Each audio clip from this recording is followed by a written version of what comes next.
আমার দেহ মন বলে নবী নবী, দুই নয়নে তারই ছবি। আমার দেহ মন বলে নবী নবী, সাইয়্যিদুল আম্বিয়া পাঠাইলেন মরুকে বিরিয়া। সাইয়্যিদুল আম্বিয়া পাঠাইলেন মরুকে বিরিয়া, শোনাইতে কুরআনের বাণী।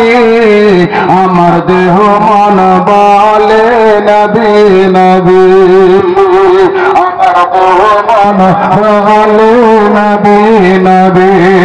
আমার দুই নয়নে নবীর ছবি। আমার দেহ মন বলে নবী নবী। আল্লাহ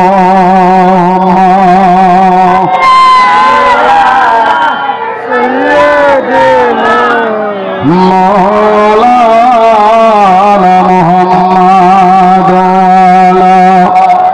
আলী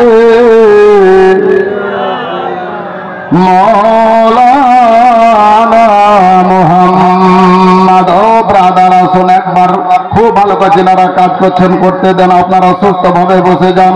ও যুবক ভাইয়েরা, আপনাদেরকে এখনো বারবার বলতে আছি, তো হাতে ধরে বলতে আছি, একজন আলিম, আমি আপনাদের মতো গুনাহগার মানুষ বললেন, একজন আলিম যখন সুবহানাল্লাহ আপনাদের হাতে ধরেছে, আপনাদের কথাটা বোঝা দরকার আছে ব্রাদার। আমার জন্য বলছি না, আপনার ভালাইয়ের জন্য বলতে আছি, আপনার সুবহানাল্লাহ জিন্দেগি কামিয়াবি হওয়ার জন্য বলতে আছি। একবার মেহেরবানি করে নবীর মাহফিলের ভিতরে চলে আসুন, যখন আপনার ঈমানের পাওয়ার বেড়ে যাবে।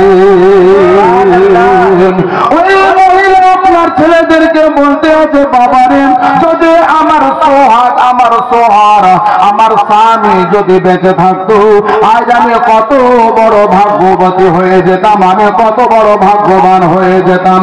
কিন্তু আফসোস, কিছুদিন পূর্বে আমার স্বামী দুনিয়া থেকে বিদায় নিয়ে চলে গেছে।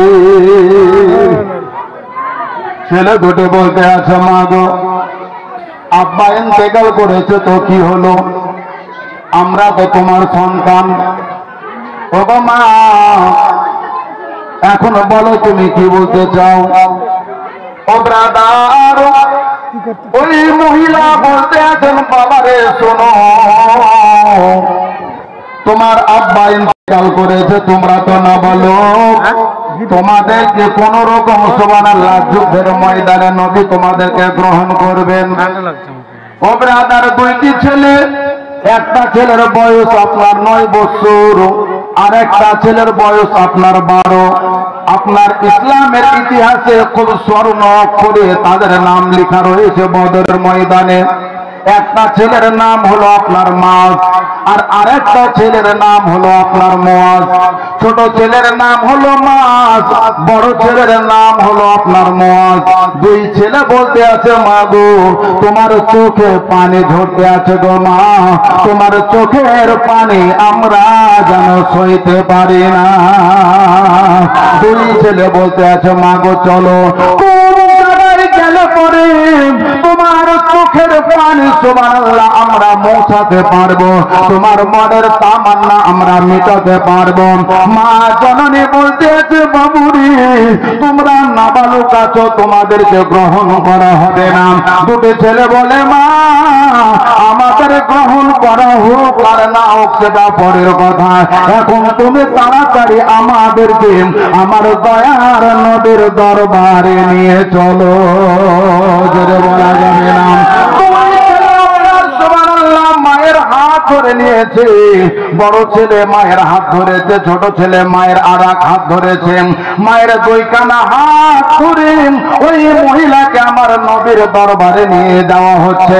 আপনার আমার আকা তো জাহানের বাদশাহ হাবিবে কিরদিগার নাইবে পরওয়ারদিগার বিশ্ব নবী রাহমাতাল লিল আলামিন নবী আমার সুবহানাল্লাহ। তখনও পর্যন্ত আপনার মদিনার সুবহানাল্লাহ আপনার আপনার মসজিদ নববীতে নবী আমার বসে আছেন, সাহাবাদেরকে সৈন্য আকারে নবী আমার নিয়োগ করতে আছেন। ইতিপূর্বে দুইজন বালক সুবহানাল্লাহ তার জন্মদাত্রী মাকে সঙ্গে করে নিয়ে আমার দয়ার নবীর দরবারে হাজির হয়ে গেল। ও ব্রাদার, আমার নবী বলতে আছেন, ও মহিলা, তোমার দুই ছেলেকে নিয়ে এই জায়গাতে কেন এসেছো, কিসের জন্য এসেছো? মহিলা বলতে আছে, হুজুর গো, আপনি মদিনার গলিতে গলিতে আওয়াজ দিয়েছেন, আপনার আওয়াজ যেন আমার কানে যায়নি গনে দিয়ে, আপনার আওয়াজ আমার দিলের ভিতরে পৌঁছে গেছে। আমার স্বামী বেঁচে নাই, আমার স্বামী যদি বেঁচে থাকতো গো, আমার স্বামীকে আপনার পায়ের তলায় সুবহানাল্লাহ রেখে দিয়ে চলে যেতাম, কিন্তু আমার স্বামী তো বেঁচে নাই। আমার দুটি ছেলে আছে হুজুর, এই ছেলে দুটি ছাড়া মদিনার বাগানে আমার আর কিছু নাই। ইয়া রাসূলুল্লাহ, ইয়া হাবিবাল্লাহ, নবী গো, ছেলে দুটিকে আপনি বড় মেহেরবানি করে কবুল করুন। আমার নবী বলতে আছেন, কবুল করে এদেরকে কোন কাজে লাগাবো? আমার সুবহানাল্লাহ, আল্লাহর বান্দি, আপনার আল্লাহর পিয়ারি বান্দি বলতে আছে, হুজুর গো, আপনি যেই দিকে মন চাইবে সেই দিকে ব্যবহার করবেন। তার কারণ আপনার মহব্বতে, আল্লাহর মহব্বতে, দ্বীনের খাতিরে, ইসলামের খাতিরে, সুবহানাল্লাহ, তাওহীদের খাতিরে, রিসালাতের খাতিরে, আল্লাহ আল্লাহ রাসূলের মহব্বতে আমার কলেজা ছেড়া দুটি ধন ছিল, দুটো রত্ন ছিল, দুটো মানিক ছিল। ইয়া রাসূলুল্লাহ, এই ছেলে দুটি আপনার সুবহানাল্লাহ কাছে দিয়ে গেলাম, আপনি যা চাইবেন, আপনি যেভাবে চাইবেন ব্যবহার করবেন গো নবী। এখানে আমার আর কিছু নাই, বরং এই ছেলে দুটিকে যদি আপনি কবুল করেন, আমি আমার জায়গাতে নিজেকে ভাগ্যবান হয়ে যাব। একবার আস্তে করে বলেন সুবহানাল্লাহ। আল্লাহর বান্দারা শুনো, এই বাচ্চা দুটিকে যদি আমি বদরের ময়দানে নিয়ে যাই, আবু জাহেল বলবে নবী সৈন্য পাইনি, আবু সুফিয়ান বলবে আপনার যুদ্ধের জন্য নবী আমার সৈন্য পাইনি, যেই কারণে বাচ্চাদেরকে বদরের ময়দানে এনেছেন। ও মহিলা শোনো রে, আমি নবী বলতে আছি, বাচ্চা দুটিকে তুমি ঘরে নিয়ে যাও। ও ব্রাদার, এরাই একদিন ইসলামের খিদমত করবে, এরাই একদিন ইসলামের সেবা করবে। নবী আমার এই কথা বললেন, ওই মহিলার যেন মুখ শুকিয়ে গেল। বলছে, হুজুর আপনি আমাকে ফিরিয়ে দিবেন, আপনার দরবার থেকে আপনাকে ফিরিয়ে দিবেন। লেখক বলতে আছেন, कि मोहम्मद से वफा तूने तो हम तेरे हैं, जोरे बोला जाबे ना, मोहम्मद से वफा तूने तो हम तेरे हैं, ये जहां का चीज है सारे आलम तेरे हैं।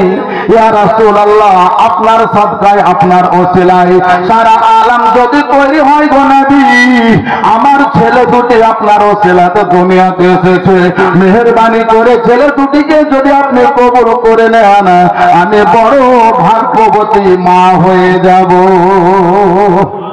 তো নবী বলতে আছেন, এরা নাবালক, এদেরকে যুদ্ধের ময়দানে যদি নিয়ে যায় তো মক্কার কুরাইশরা এরা কোনো দয়া মায়া করবে না, অঝরে এই দুটি প্রাণকে তারা মেরে দিবে, এরা শহীদ হয়ে যাবে, এরা শাহাদাত পেয়ে যাবে।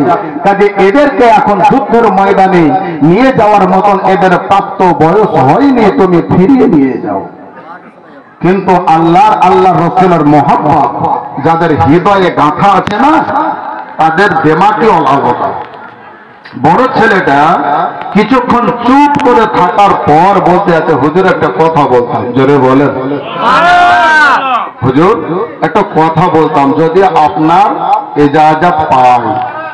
নবী বলতে আছেন, বলো বাবু। হুজুর আপনার 313 জন সৈন্যর মধ্যে 313 জন সৈন্যর মধ্যে এই যে বৃদ্ধ সাহাবী যার বয়স 80 ঘরে চলে গেছে, এই যে বৃদ্ধ সাহাবীকে আপনি বদরের ময়দানে যুদ্ধের জন্য নিয়ে যাবেন, হুজুর এই মানুষটা যুদ্ধের ময়দানে গিয়ে কোন কাজে লাগবে? জোরে বলেন।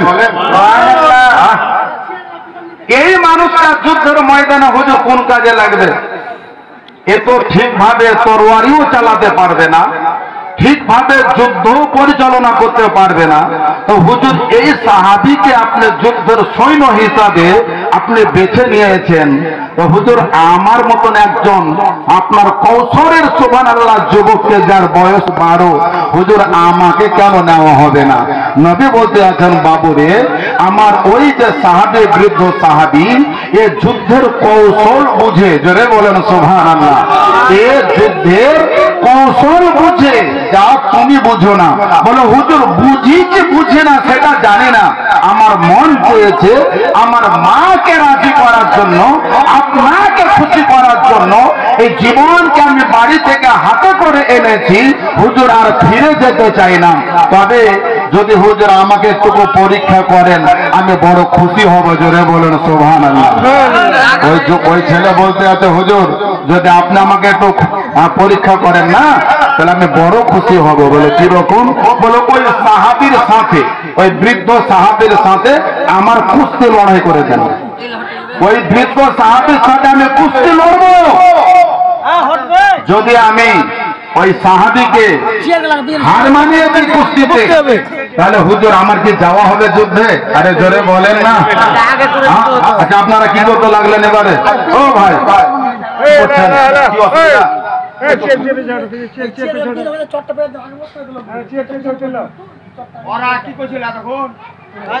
আচ্ছা মায়েরা মাশাআল্লাহ তারা বাইরে দাঁড়িয়ে আছে গো, মায়েরা দাঁড়িয়ে আছে, দেখতেও একটু কষ্ট লাগছে বললেন। আচ্ছা যা হোক, জালসাকে আরো ভালো করার জন্য ব্যবস্থা হচ্ছে, আপনারা বিরক্ত হবেন না। একটা গজল গাহিব বললেন, হ্যাঁ, আর এই গজলের ভিতরে আপনারা এটাকে ঠিক করে নেন।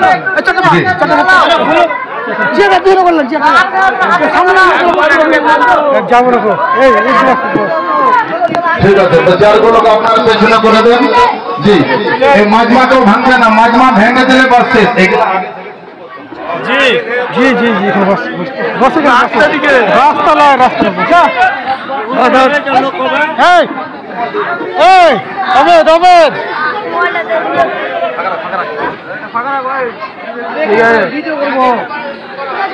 আচ্ছা সকলে আস্তে আস্তে দূরে দূরে পড়েন তো দেখি। যুবক ভাই কেউ চলে যাবে না, অনুরোধ কেউ চলে যাবেন না বললেন। তার কারণ ঘটনাটা শুনে যান কোন জায়গা থেকে আপনাকে সুবহানাল্লাহ। তার কারণ এই ঘটনাটা যদি আপনি শুনে যেতে পারেন আপনার জিন্দেগি পর্যন্ত আপনার সুবহানাল্লাহ ভিতরে এটা গাঁথা থাকবে। বলেন ইসলাম কাকে বলে, ইসলাম আপনার ইসলামের পরিভাষা কি, ইসলাম কেমন করে দুনিয়াতে এসেছে, এটাই আপনাকে জানাতে চেয়েছি। কেউ চলে যাবেন না। মায়েদেরকে একটু সুন্দরভাবে বসার ব্যবস্থা করে দেন, ওই সাইডে আরো জায়গা আছে। মায়েরা গো একটু মেহরবানি করে আপনারা একটু আগিয়ে আসুন, আর মায়েদেরকে আসার জন্য একটা ব্যবস্থা করে দেন। ভাই এলাকার সামনে জায়গা খালি আছে, মা গো আপনারা ধীরে ধীরে চলে আসুন। বলেন একবার আসো সকলে দরুদ শরীফ পড়েন। আল্লাহুম্মা সাল্লি আলা সাইয়্যিদিনা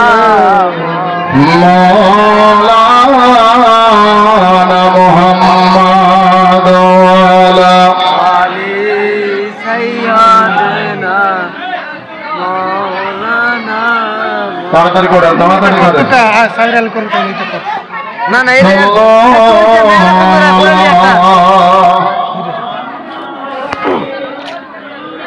এই দিও না, ভালো হবে না। ও দিও সসয় একটু দে টাকা সয় কো এদিকে টাকা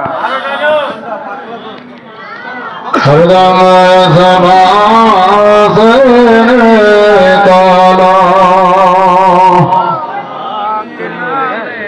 হরদম সবাসনে কালো সফিয়ানা মুহাম্মদ সাল্লাল্লাহু তাআলা আলাইহি ওয়াসাল্লাম হয়নি, হবে না, হতে পারে না।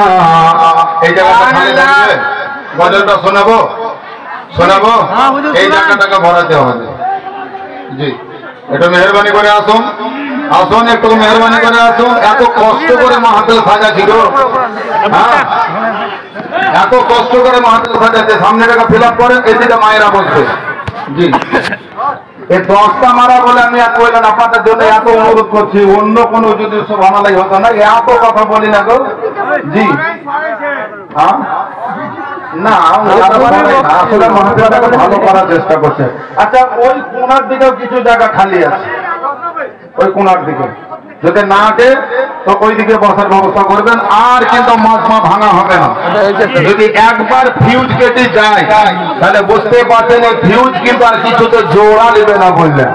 হ্যাঁ, এবার চুপচাপ বসে যান, আলহামদুলিল্লাহ বললেন। আচ্ছা আপনারা রাস্তা ঘেরে বসলেন গেলেন, মনে হচ্ছে মমতার জামাই এসেছে আপনারা। হ্যাঁ রে এখন আমার চারটা চোখ পেছনে ছুটে আছে শুধু। হ্যাঁ ও মায়েরা সামনে চলে আসেন, সামনে দাঁড়িয়ে আছেন, খুব বেয়াদবি লাগছে, খারাপ লাগছে। আপনারা পর্দার জন্য আপনারা পর্দার ভিতরে থাকেন।